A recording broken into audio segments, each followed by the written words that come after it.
आप देख रहे हैं सत्यहिंदी.com। चलिए एक नजर डालते हैं अब तक की सुर्खियों पर। रामनवमी के मौके पर इंदौर बेलेश्वर महादेव झूलेलाल मंदिर में बड़ा हादसा हो गया है, जहां छत धंसने की वजह से 30 से ज्यादा लोग 40 फीट गहरी बावड़ी में गिर गए हैं और 8 लोगों की मौत हो गई है। करीब 60 साल पुराने मंदिर में आज कन्या पूजन का कार्यक्रम था, जिसकी वजह से मंदिर में भीड़ ज्यादा बताई जा रही है। मौके पर 12 रेस्क्यू एम्बुलेंस मौजूद हैं और रेस्क्यू टीम ने अब तक 2 बच्चों सहित 9 श्रद्धालुओं को बचा लिया है। जानकारी के मुताबिक बावड़ी में 4 से 5 फीट पानी भरा हुआ है, जिसकी वजह से रेस्क्यू ऑपरेशन में दिक्कतें आ रही हैं। प्रधानमंत्री मोदी और राज्य के मुख्यमंत्री शिवराज सिंह चौहान ने हादसे की जानकारी ली है। पीएम मोदी ने ट्वीट कर लिखा कि मैं हुए हादसे से बेहद आहत हूं। मैंने मुख्यमंत्री शिवराज सिंह चौहान से बात की और स्थिति की जानकारी ली है।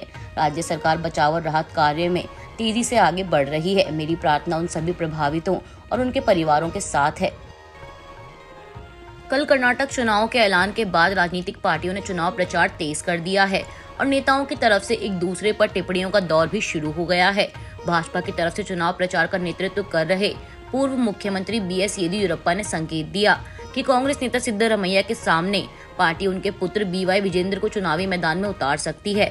वहीं इससे पहले कांग्रेस ने सिद्धरमैया को मैसूर की वरुणा सीट से मैदान में उतारने की घोषणा की थी, जहां से फिलहाल उनके बेटे यतेंद्र विधायक हैं। बीएस येदियुरप्पा ने प्रेस कॉन्फ्रेंस कर ये जानकारी दी कि पार्टी में वरुणा विधानसभा सीट से बीवाई विजेंद्र को टिकट दिए जाने पर विचार विमर्श चल रहा है। साथ ही साथ बीजेपी नेता ने आरक्षण के मुद्दे पर भी कहा कि लिंगायत समुदाय के लिए आरक्षण कोटा न्यायपूर्ण है और इसके लिए मुसलमानों के साथ कोई भी नाइंसाफी नहीं की गई है। इसके साथ ही उन्होंने कांग्रेस पर भी निशाना साधते हुए कहा कि इस बार कांग्रेस 70 से ज्यादा सीटें नहीं जीत पाएगी। जहां एक तरफ बीजेपी नेता येदियुरप्पा ने कांग्रेस पर निशाना साधा है, तो वहीं दूसरी तरफ कांग्रेस नेता और मुख्यमंत्री उम्मीदवार सिद्धरमैया ने भी कर्नाटक चुनाव को लेकर बड़ा दावा किया है। पत्रकारों को संबोधित करते हुए कांग्रेस नेता ने कहा कि हमें किसी भी दल से कोई खतरा नहीं है और हम अपने दम पर राज्य में सरकार बनाएंगे। इसके साथ ही उन्होंने बीजेपी पर पलटवार करते हुए कहा कि बीजेपी इस बार के चुनाव में 60 सीटों से ज्यादा सीट नहीं जीत पाएगी। अपने संबोधन के दौरान सिद्धरमैया भावुक भी हुए और उन्होंने बताया कि ये उनका आखिरी चुनाव है और इसके बाद वे राजनीति से रिटायर हो जाएंगे। उन्होंने आगे कहा कि यह मेरी इच्छा है कि मैं अपने मूल निर्वाचन क्षेत्र का प्रतिनिधित्व करूं और इसलिए मैं वरुणा सीट से चुनाव लड़ रहा हूं। आपको बता दें कि कर्नाटक के पिछले 38 सालों के इतिहास में किसी भी पार्टी ने दोबारा चुनाव नहीं जीता है, जिससे अंदेशा लगाया जा रहा है कि कांग्रेस बाजी मार सकती है। राहुल गांधी मामले पर जर्मनी के दखल के बाद एक बार फिर कांग्रेस और बीजेपी नेता आमने सामने आए और ट्विटर पर जमकर एक दूसरे पर टिप्पणी की।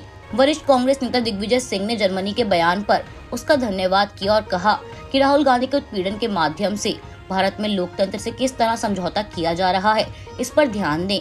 वह इस पर जवाब देने में बीजेपी भी पीछे नहीं रही और कानून मंत्री किरण रिजिजू ने तंज कसते हुए कहा कि भारत के आंतरिक मामलों में हस्तक्षेप के लिए विदेशी शक्तियों को आमंत्रित करने के लिए राहुल गांधी का धन्यवाद, लेकिन याद रखें भारतीय न्यायपालिका विदेशी हस्तक्षेप से प्रभावित नहीं हो सकती।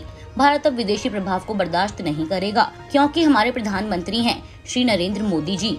मामला यहीं पर नहीं रुका और कानून मंत्री की इस बात का जवाब देने कांग्रेस नेता पवन खेड़ा मैदान में उतरे और उन्होंने कहा कि लोगों को गुमराह ना करें और राहुल गांधी द्वारा पूछे गए अडानी के मसले पर जवाब दें। राहुल गांधी को संसद की सदस्यता से अयोग्य ठहराए जाने को लेकर अब जर्मनी ने अपनी प्रतिक्रिया दी है। जर्मनी ने आज गुरुवार को कहा कि कांग्रेस के वरिष्ठ नेता राहुल गांधी के मामले में मौलिक लोकतांत्रिक सिद्धांत लागू होने चाहिए।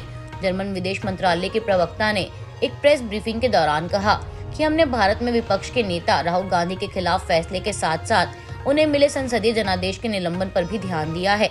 हमारी जानकारी के अनुसार राहुल गांधी इस फैसले के खिलाफ अपील करने की स्थिति में हैं। प्रवक्ता ने आगे कहा कि इसके बाद स्पष्ट हो जाएगा कि क्या यह फैसला कायम रहेगा और क्या उन्हें मिले जनादेश के निलंबन का कोई आधार है। प्रवक्ता ने कहा कि जर्मनी उम्मीद करता है कि इस मामले में न्यायिक स्वतंत्रता के मानक और मौलिक लोकतांत्रिक सिद्धांत लागू किए जाएंगे। गौरतलब है कि कांग्रेस नेता राहुल गांधी को उनकी मोदी सरनेम को लेकर की गई टिप्पणी के लिए आपराधिक मानहानि के मामले में दोषी ठहराए जाने के बाद उन्हें लोकसभा के सदस्य के रूप में पिछले हफ्ते अयोग्य घोषित कर दिया गया था।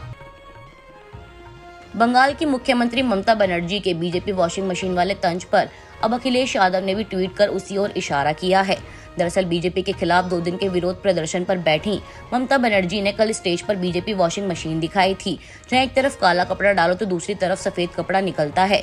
माना जा रहा है बीजेपी वॉशिंग मशीन इस बात का प्रतीक है कि बीजेपी में शामिल होने के बाद हर भ्रष्ट व्यक्ति साफ होकर निकलता है। अब इसी बात को आगे बढ़ाते हुए अखिलेश यादव ने भी ट्वीट कर कहा कि दीदी ने भ्रष्टाचार की कालिक से पुते लोगों को भाजपा में शामिल होने पर सफेदपोश होकर बाहर निकलने वाली जिस भाजपाई वॉशिंग मशीन का डेमो दिखाया है, उसका उत्तर प्रदेश में एडवांस मॉडल चल रहा है, जिसमें माफिया भी धुल जाते हैं और धोने वाले खुद भी। बता दें, अखिलेश यादव का ये ट्वीट ऐसे समय पर आया है जब ममता बनर्जी ने 2024 के लोकसभा चुनाव में बीजेपी को हराने के लिए विपक्षी दलों को एक साथ आने का आह्वान किया था। राहुल गांधी की टिप्पणी के बाद अब यूके में बैठे ललित मोदी ने भी कहा है कि वे अदालत में उनके खिलाफ मुकदमा दायर करेंगे। आईपीएल में वित्तीय अनियमितताओं के आरोपों से घिरने के बाद साल 2010 से लंदन में ही बसे हुए ललित मोदी ने ट्विटर पर गुरुवार को राहुल गांधी पर बरसते हुए कहा, मैं उन्हें खुद को पूरी तरह मूर्ख साबित करता हुआ देखने के लिए उत्सुक हूँ। राहुल गांधी द्वारा ललित मोदी को इंसाफ का भगोड़ा कहे जाने के बाद उन्होंने कहा कि उन्हें कभी भी किसी भी अपराध के लिए दोषी करार नहीं दिया गया है और दावा किया कि उन्होंने दुनिया का सबसे बड़ा खेल आयोजन तैयार किया जिसने करीब 100 अरब अमेरिकी डॉलर कमाए और ललित मोदी के परिवार ने गांधी परिवार की तुलना में भारत के लिए अधिक काम किया है। कांग्रेस नेता राहुल गांधी की लोकसभा सदस्यता रद्द होने पर बिहार के मुख्यमंत्री और जेडीयू अध्यक्ष नीतीश कुमार ने इस मामले पर टिप्पणी करने से इनकार कर दिया है, जिसे लेकर चुनावी रणनीतिकार और जनसुराज यात्रा निकालने वाले प्रशांत किशोर ने उन पर निशाना साधा है। प्रशांत किशोर ने बिहार के सीएम को गोलमोल जवाबों का बादशाह करार दिया है। किशोर ने ट्वीट कर लिखा कि गोलमोल जवाबों के बादशाह और अपने लिए सारे विकल्पों को खुला रखने वाले नीतीश कुमार कांग्रेस और आरजेडी के समर्थन से मुख्यमंत्री हैं, लेकिन राहुल गांधी के मुद्दे पर या लालू जी और उनके परिवार पर भ्रष्टाचार के आरोपों और सीबीआई ईडी की कार्यवाही पर कुछ नहीं बोलेंगे। दरअसल सीएम नीतीश कुमार ने बुधवार 29 मार्च को कांग्रेस नेता राहुल गांधी को लोकसभा की सदस्यता से अयोग्य ठहराए जाने पर टिप्पणी करने से इनकार किया था। उन्होंने कहा था कि सभी जानते हैं कि मैं अदालत के आदेश से जुड़े मामलों में कुछ कहने से बचता हूं। हालांकि सीएम नीतीश ने ये भी कहा कि उनकी पार्टी जेडीयू ने इस मुद्दे पर टिप्पणी की है।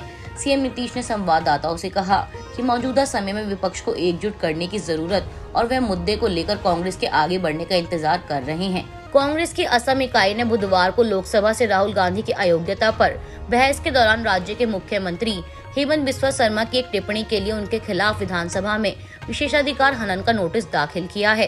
कांग्रेस विधायक दल ने असम विधानसभा के प्रधान सचिव के पास शिकायत दर्ज कराई, जिसके बाद शर्मा ने सदन के अंदर टिप्पणी वापस ले ली। हालांकि कांग्रेस ने अभी तक विशेषाधिकार हनन का नोटिस वापस नहीं लिया है और बयान वापस लेने के बजाय मुख्यमंत्री से माफी की मांग की है।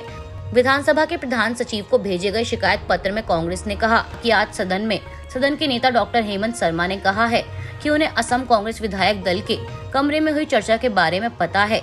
इसके अलावा उन्होंने यह भी कहा है कि कुछ माननीय सदस्य ACLP ने उन्हें 28 मार्च 2023 को हुई CLP बैठक में लिए गए निर्णय के बारे में सूचित किया है। हम ACLP के सदस्य महसूस करते हैं कि ये सदन के नेता द्वारा गलत बयान है, इसलिए हम ACLP के सदस्य सदन के नेता डॉक्टर हेमंत के खिलाफ विशेषाधिकार का उल्लंघन करते हैं। आपको बता दें कि इस पत्र पर 20 विधायकों ने हस्ताक्षर किए हैं। उन्होंने प्रमुख सचिव से कानून के अनुसार आगे की कार्रवाई करने का आग्रह किया है। आज के लिए बस इतना ही। बाकी की खबरों के लिए जुड़े रहिए सत्यहिंदी.com के साथ।